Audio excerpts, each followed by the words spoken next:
بسم اللہ الرحمن الرحیم۔ حضرت ابوبکر صدیق رضی اللہ عنہ کا اسلام اور تکالیف۔ ابتدائی اسلام میں جو شخص مسلمان ہوتا تھا وہ اپنے اسلام کو حت الوسع مخفی رکھتا تھا، یعنی چھپائے رکھتا تھا۔ حضور اقدس صلی اللہ علیہ وسلم کی طرف سے بھی اس وجہ سے کہ ان کو کفار سے اذیت نہ پہنچے اخفاء کی تلقین ہوتی تھی۔ جب مسلمانوں کی تعداد 39 تک پہنچی تو حضرت ابوبکر صدیق رضی اللہ عنہ نے اظہار کی درخواست کی کہ کھلم کھلا علی الاعلان تبلیغ کی جائے۔ حضور صلی اللہ علیہ وسلم نے اول انکار فرمایا، مگر حضرت ابوبکر صدیق رضی اللہ عنہ کے اصرار پر قبول فرما لیا اور ان سب حضرات کو ساتھ لے کر مسجد کعبہ میں تشریف لے گئے۔ حضرت ابوبکر صدیق رضی اللہ عنہ نے تبلیغ خطبہ شروع کیا۔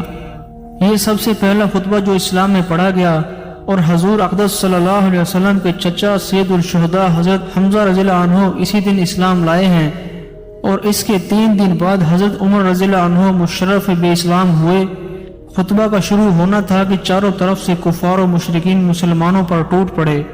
حضرت ابوبکر صدیق رضی اللہ عنہ کو بھی باوجود یہ کہ مکہ مکرمہ میں ان کا عام طور سے عظمت و شرافت مسلم تھی، اس قدر مارا کہ تمام چہرہ مبارک خون میں بھر گیا، ناک کان سب لہو لہان ہو گئے، پہچانے نہ جاتے تھے۔ جوتوں سے لاتوں سے مارا، پاؤں میں روندا، اور جو نہ کرنا تھا سب ہی کچھ کیا۔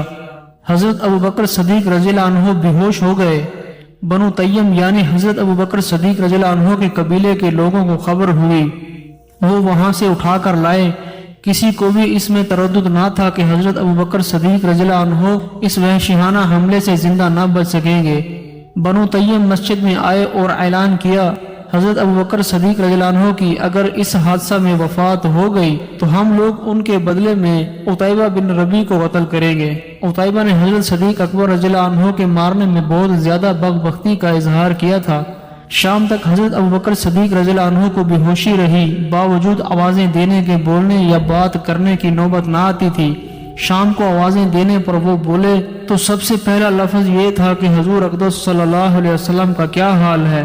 لوگوں نے اس پر بہت ملامت کی کہ انہی کے ساتھ کی بدولت یہ مصیبت آئی، اور دن بھر موت کے منہ میں رہنے پر بات کی تو وہ بھی حضور اقدس صلی اللہ علیہ وسلم کی جذبہ اور انہی کے لیے۔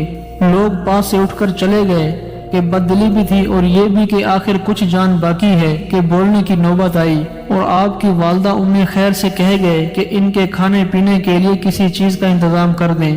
وہ کچھ تیار کر کے لائیں اور کھانے پر اصرار کیا، مگر حضرت ابوبکر صدیق رضی اللہ عنہ کی وہی ایک صدا تھی کہ حضور صلی اللہ علیہ وسلم کا کیا حال ہے، حضور صلی اللہ علیہ وسلم پر کیا گزری۔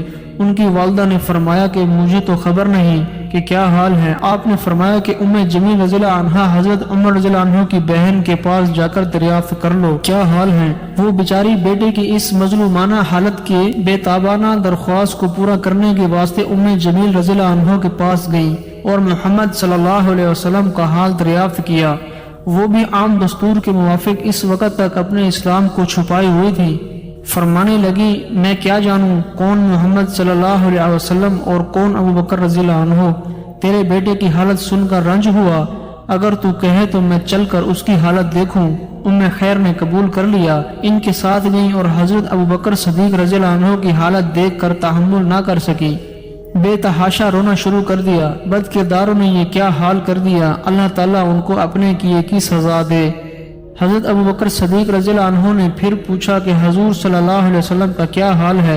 ام جمیل رضی اللہ عنہ نے حضرت ابوبکر صدیق رضی اللہ عنہ کی والدہ کی طرف اشارہ کر کے فرمایا کہ وہ سن رہی ہیں۔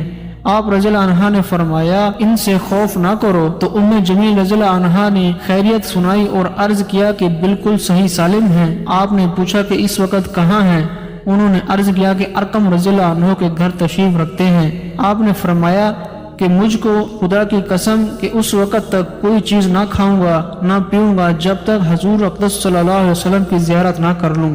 ان کی والدہ کو تو بے قراری تھی کہ وہ کچھ کھا لیں، اور انہوں نے قسم کھا لی کہ جب تک زیارت نہ کروں تو کچھ نہ کھاؤں گا۔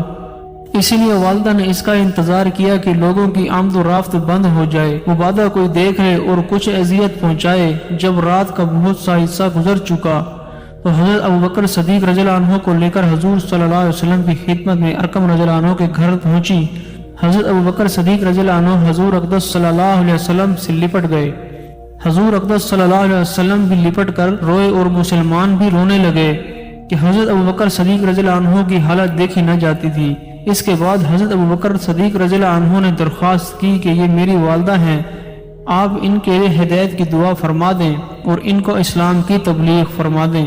حضور اقدس صلی اللہ علیہ وسلم نے اول دعا فرمائی، اس کے بعد ان کو اسلام کی ترغیب دی، وہ بھی اس وقت مسلمان ہو گئیں۔ فائدے میں شیخ الحدیث رحمۃ اللہ علیہ لکھتے ہیں، عیش و عشرت، نشاط اور فرحت کے وقت محبت کے دعوے کرنے والے سینکڑوں ہوتے ہیں، محبت و عشق وہی ہے جو مصیبت اور تکالیف کے وقت بھی باقی رہے۔